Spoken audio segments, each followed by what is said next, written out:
Shalom Beberajá. Vamos a continuar con el ciclo de lectura y estudio de la Parashá, nuestro año 5785, Parashá Mishpatim, en esta semana, y dice así: Bele Mishpatim asher tashir lifnechem ki tinai vecha ivri sheshanim yavo uvashvi yetze lecha avshin hinam.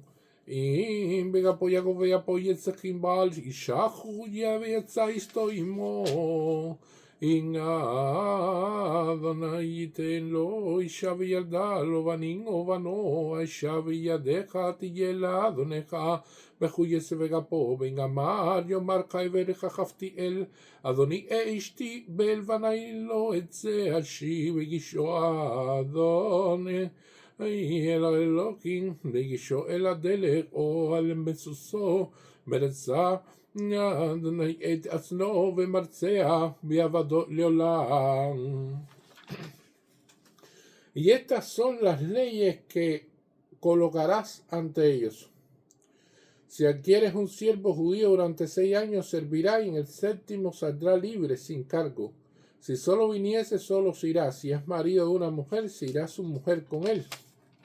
Mas si su amo le diera una mujer que le da a luz hijos o hijas, la mujer y los hijos le pertenecerán a su amo y él se irá solo.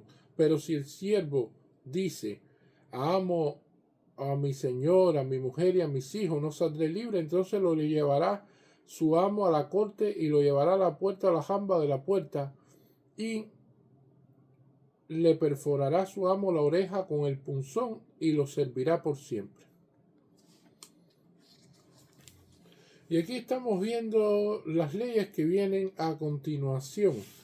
Y decimos así que vienen a continuación porque establece la palabra Be'elef en el comienzo del pasú de la Parashá Shavua. Dice, y estas, y que le da continuación a las anteriores. ¿Cuáles son las leyes anteriores? Las leyes anteriores eran los 10 mandamientos que se habían dado en la Parashá de Yitro. Y a continuación te viene a hablar de otras leyes, evidentemente, que complementan a los 10 mandamientos, toda una serie de leyes las cuales van a seguir dando aquí a continuación. Lo que estamos viendo es que en la última parte de la Parashá de Yitro estábamos viendo cuestiones que tenían que ver con el altar, y ahora vienen con leyes, y sabemos que el altar se establecía en las partes más sagradas del templo, donde se hacían los korbanot, los sacrificios. Y como las leyes son sagradas para nosotros, también entonces en ese caso se ponen a continuación del altar, porque precisamente está hablando de cuestiones que son sagradas de la Torá, sobre las leyes que nos rigen a nosotros como pueblo de Israel.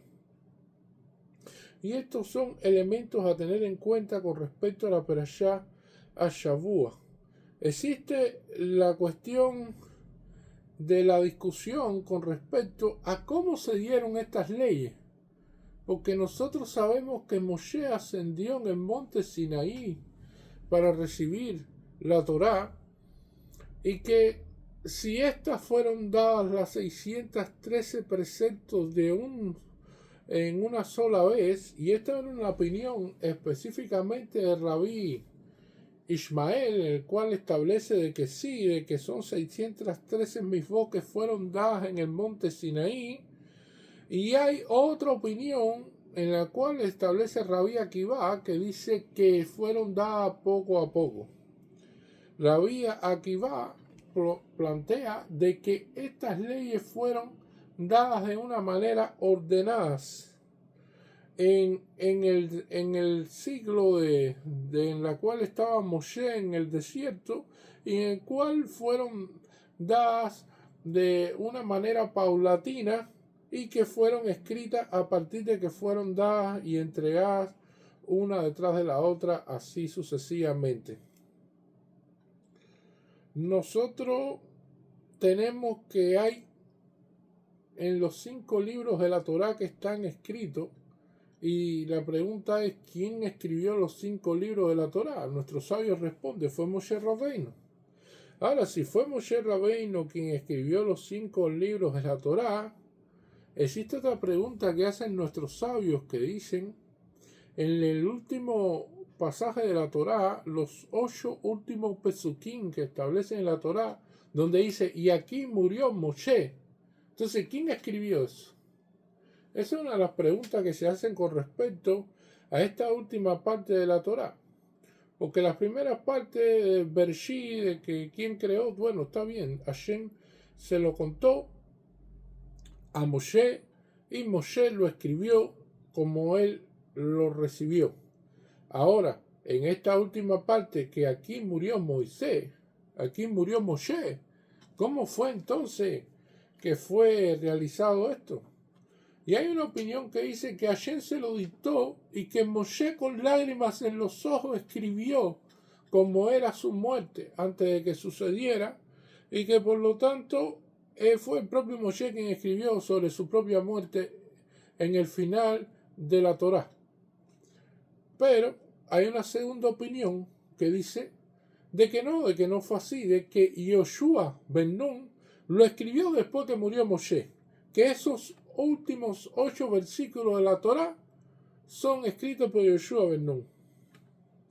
Entonces, hay una pregunta que se establece también entre nuestros sabios que dicen, ¿y en qué momento Moshe escribió toda la Torá? ¿Cuál fue ese momento en que Moshe escribe toda la Torá? Entonces, hay una opinión que dice que fue en el monte Sinaí que le fue entregada a Moshe allí toda la Torá. Pero Moshe no se la mostró completamente al público hasta que todas las cosas que estaban escritas allí, que eran en futuro, ocurrieron. Porque ya Moshe, si fue dado de acuerdo a esta opinión, ya Moshe sabía de que Cora iba a rebelarse en contra de él y lo que le iba a pasar a Cora, cómo se iba a abrir la tierra, por ejemplo. Ya sabía determinadas cosas que iban a pasar de las quejas de las personas con respecto a determinadas cosas que trajeron castigos de Hashem. Entonces Moshe no quiso dar nada de esto antes de que sucediera, esperó a que pasaran las cosas y a medida que estaban pasando la iba entregando como tal, pero ya estaba escrito. Y entonces ya cuando ocurren todos los sucesos, se le entrega completamente al pueblo de Israel, que es el momento en que se preparan 13 Sefer Torah, los cuales se escriben uno para cada tribu y otro que iba a ser guardado en el templo, en este caso en el Mishkan. La Torah, la segunda opinión dice que fue entregada parshó por parshó. ¿Qué significa esto? Que Moshe recibía profecías paulatinamente a medida que pasaban los días y él iba escribiendo lo que iba recibiendo como profecía. Y esto viene profundizado más esta pregunta en un libro que se llama El Roca Mercaja. Es un libro que no ha sido impreso y es bastante restringido el acceso a él, solamente existe a través de su manuscrito y los Jamín decidieron no imprimirlo porque plantea muchas preguntas profundas que a veces existen personas que no tienen el conocimiento y se pueden confundir con respecto a estas preguntas. Estos son elementos en los cuales están ampliamente debatidos, pero que no han sido publicitados como tal para ser abiertamente de estudio de todos. Y entonces aquí aparece que estas leyes en las cuales va a ordenar y la va a colocar delante de ellos. Y esto es que en el judaísmo todo tiene un orden. Y esto es importante tenerlo en cuenta. Nosotros estudiamos la Parashá Shavua semana por semana hasta cumplir un año de estudio en la Torá. Y vamos estudiando pasaje por pasaje y cada año encontramos una nueva explicación y nos adentramos con una mayor profundidad a lo que estamos estudiando. Cada día estudiamos una página de la Gemara, seguimos el Daf Yomi, y entonces durante 7 años se lleva el ciclo de estudio de la Gemara también.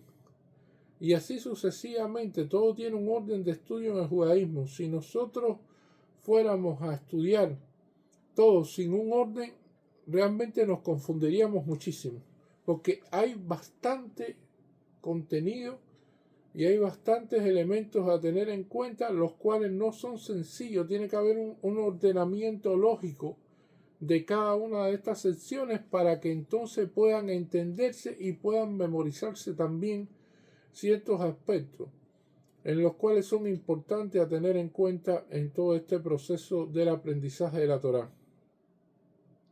Ahora, la otra pregunta que van a hacer nuestros sabios con respecto a esta perashá es que va a empezar a hablar en la Mishpatim de la esclavitud. O sea, hemos visto que recibimos los 10 mandamientos ahí en la perashá pasada de Yitro. Ocurre todo este proceso y después vamos a seguir con las demás leyes que van a ser colocadas, ordenadas delante del pueblo.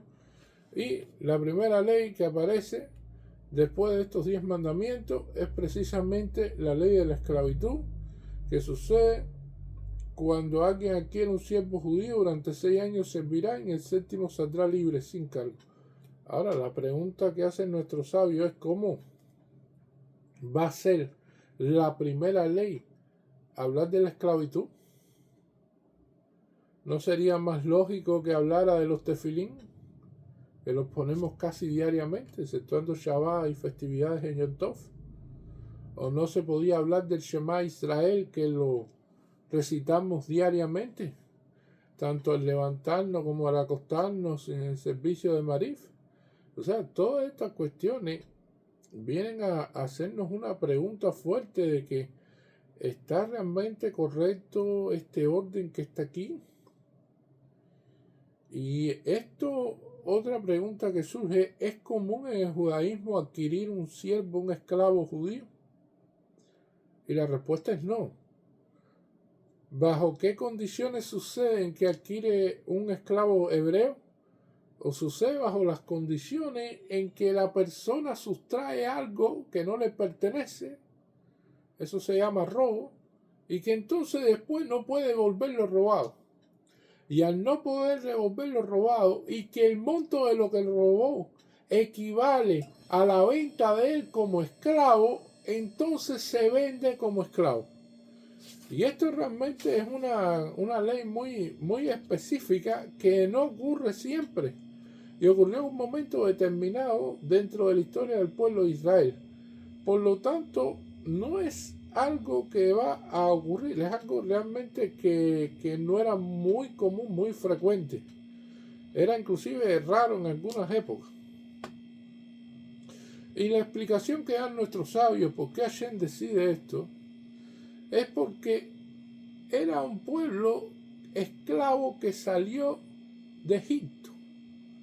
Acaba de obtener su libertad. Todavía no entiende mucho de la libertad. Tiene su mentalidad esclava. Y ya lo habíamos visto en perashá anteriores. Entonces, ¿cómo pueden determinar si la Torá realmente es tan buena, si la Torá realmente es emet, es verdad, si es algo que viene directamente de Hashem?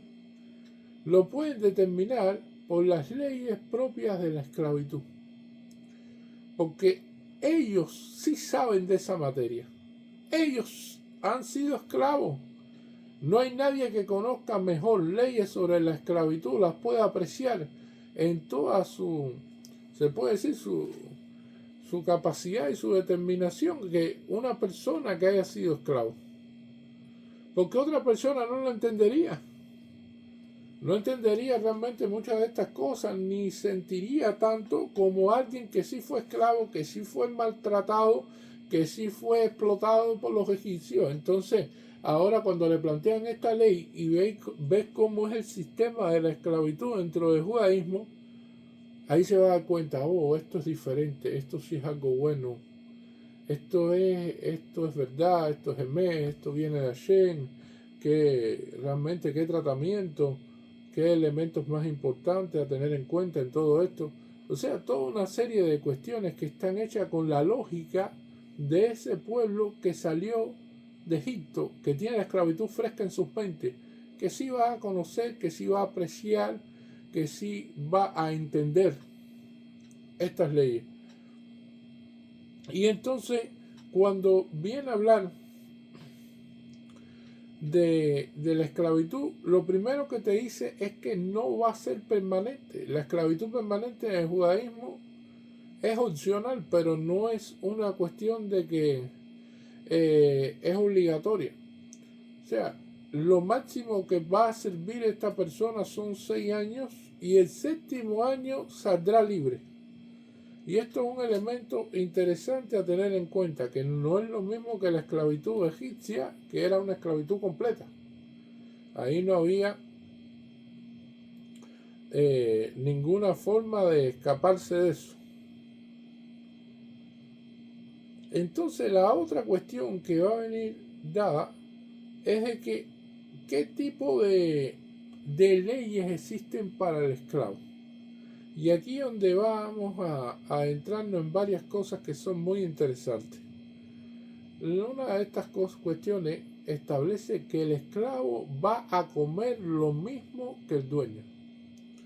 ¿Qué significa esto? Que si el dueño come un bistec, el esclavo tiene que comer un bistec. Tú no le puedes decir al esclavo, no, mira, tienes que comerte un pancito, o tienes que comerte otra cosa. No puedes comer lo mismo que como yo, que soy el dueño. No. El esclavo come lo mismo que usted, es obligatorio. No puede comer nada que sea más bajo. Es lo mismo que usted come. Esa es la primera cuestión. Segundo, las condiciones aunque duerme el esclavo. Si usted tiene una cama de tal tamaño, con tal colchón, de tal nivel de confort, el esclavo debe tener una cama similar a la suya. No es de que usted duerme en una cama confortable y le diga al esclavo, no, duerme en el piso, tú eres esclavo. No, error. O yo duermo en la cama siendo el dueño y el esclavo que duerma en un catre. Tampoco. El esclavo tiene que dormir bajo las mismas condiciones en las cuales duerme el dueño. Si es una cama buena, con buen colchón y todas estas cuestiones, entonces el esclavo tiene que dormir en unas condiciones similares. El esclavo no se le puede hacer ordenar de que haga tareas degradantes o tareas en las cuales no esté preparado para realizar. Si es una persona que, por ejemplo, no puede cargar peso porque realmente no tiene la fortaleza para hacerlo como tal, entonces usted no puede decir, no, mira, cargas estas cajas para allá o haz esto hacia allá, o cuestiones en las cuales sean degradantes como tal. Está prohibido eso. Tal es así también con respecto al confort que tienen los esclavos, que si hay una sola almohada en una casa, esa almohada, antes de ir al dueño, va al esclavo. El esclavo es el que tiene derecho a tener la almohada como tal. El dueño no puede decir, bueno, ni para ti ni para mí, porque eso sería algo feo. Sino decir, mire, esto es para ti, tú tienes prioridad, tú eres el esclavo y tienes que dormir en condiciones iguales que las mías o superiores. Entonces de ahí los sabios dijeron que quien compra un esclavo para sí, compra un jefe para sí mismo. Aquel que compra un esclavo hebreo compra un jefe para sí mismo. Y esto es un elemento a tener en cuenta. Pero ¿quién podía comprar un esclavo conociendo todas estas cuestiones? Bueno, había personas que eran Hasid, que querían ir más allá y querían tener un esclavo y querían realmente que viviera en un ambiente de Torah, en un ambiente de santidad. Y entonces deseaban el esclavo por eso, para poderlo educar como integrante del pueblo de Israel y para encaminarlo.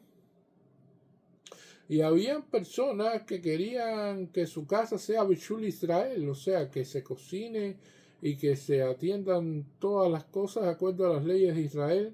y que entonces todos sus trabajadores sean judíos y que no exista nadie que sea hoy. Y entonces querían tener cocinero yehudí, querían que todo el que tocara un plato o algo fuera yehudí. Entonces, teniendo en cuenta eso, la única forma que podían resolverlo era teniendo precisamente la compra de esclavos judíos. Y bueno, hay personas que dirán, nuestros amigos dicen, esclavo es una cuestión degradante, es malo, pero nuestros sabios dicen que el esclavo de la Torá se trata mejor que al empleado de hoy en día. Porque evidentemente el empleado de hoy en día muchas veces se maltrata, se tiene por un horario reducido y no es de interés del dueño del negocio donde es contratado de cómo vive y de las condiciones que tenga. Eso realmente no tiene ninguna importancia para el dueño. Lo que él le interesa al dueño es que cumplan con un determinado momento con el salario que se le paga, es para que cumpla con determinadas tareas de acuerdo a lo que está establecido en el contrato de trabajo. Y por lo tanto, el trato para el esclavo en la Torá es mejor que para el empleado actual. Ahora, la diferencia entre un esclavo y un empleado en la Torá lo vienen a establecer nuestros sabios que dicen un kinyan aguf, o sea, y un empleado es kinyan asman. Kinyan aguf significa que después que usted lo adquiere, que el esclavo es pagado, es adquirido con un dinero en el cual con ese dinero se paga lo que él sustrajo o la deuda que él contrajo en el cual no puede abonarla y por lo tanto la deuda se salda y él queda como esclavo durante el periodo de 6 años y después de que lo pagas tienes que mantenerlo con alimentación, con ropa, con vivienda y él va a estar disponible para ti sin importar la hora en el cual se establezca. Ahora, un kinyan asman, una persona que trabaja como empleado, sí trabaja por una cantidad de tiempo. Está limitado en el tiempo, una cantidad de horas para ciertos tipos de trabajo, no para todos, ciertos tipos de trabajo. Y cuando se acaba la jornada laboral, ya termina sus obligaciones de acuerdo a lo que tiene establecido en el contrato y por lo tanto él ya no tiene ninguna obligación contigo, ya ni se acuerda de ti. Eso es una de las cuestiones las cuales establece de lo que es un asalariado o un empleado hoy en día.